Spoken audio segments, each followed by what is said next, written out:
tuširali smo se na minus temperaturama, hvala Bogu pa je voda bila vruća, a u ljeto je opet bila sauna. I tako, ne, i znali smo, morali smo preživjeti sa recimo 50 eura na cijeli mjesec.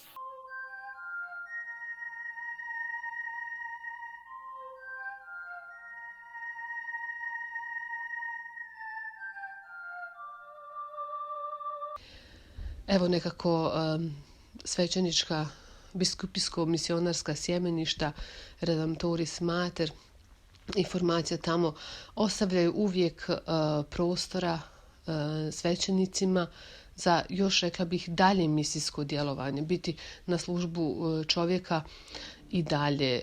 Kako vidiš svoju budućnost? Jesi spreman za otići negdje dalje, jer znam da si već u vremenu priprave za svećeništvo pred dijakonat također neko vrijeme proveo u misijama, u itineranciji. Možda možeš kratko se podsjetiti na to vrijeme, gdje si sve bio, kakva su tvoja iskustva i možda onako gdje se vidiš u budućnosti. Znam da svi mi imamo uvijek neke svoje planove koji se nekad poklope i sa Božjim planom i onda vidimo da je to njegova volja za naš život. Ali evo, možda bi bilo interesantno da nam ispričaš to u vezi sa prošlosti, sa tvojim iskustvom i sa onim nekim težnjama tvoga srca. Da, već sam evo nešto spomenuo o Južnoj Africi. Da, mi smo evo dio naše formacije u sjemeništima Redemptoris Mater je obavezno jedno razdoblje misije. I to je za mene došlo nakon studija teologije. Prvo sam bio godinu dana u Austriji, u 2 župe, jednostavno pomažući šta ima u župe, pomažući svećenicima.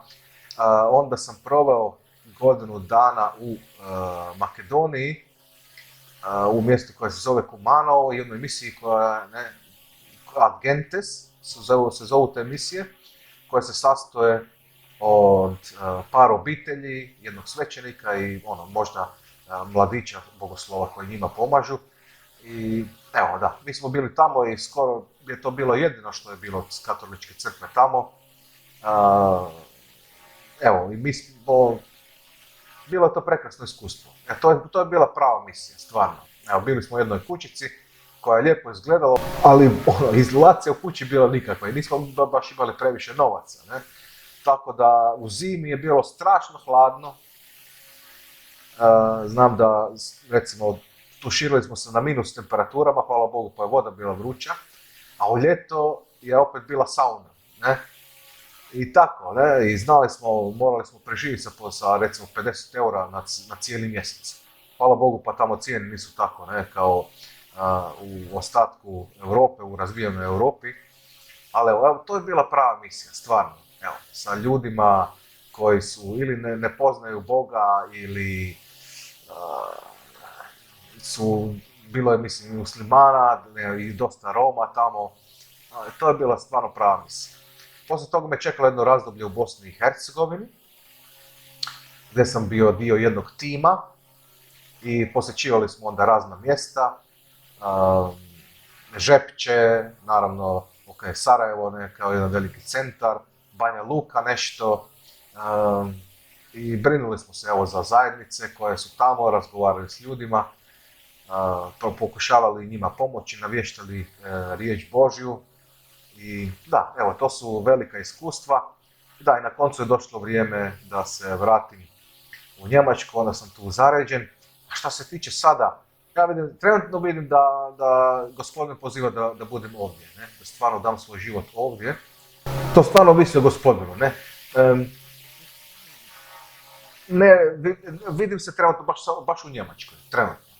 Naravno, što ti me pitaš za što je u mom srcu težnja, u mom srcu je ovo Hrvatska, ne? Ali to nije Božja volja.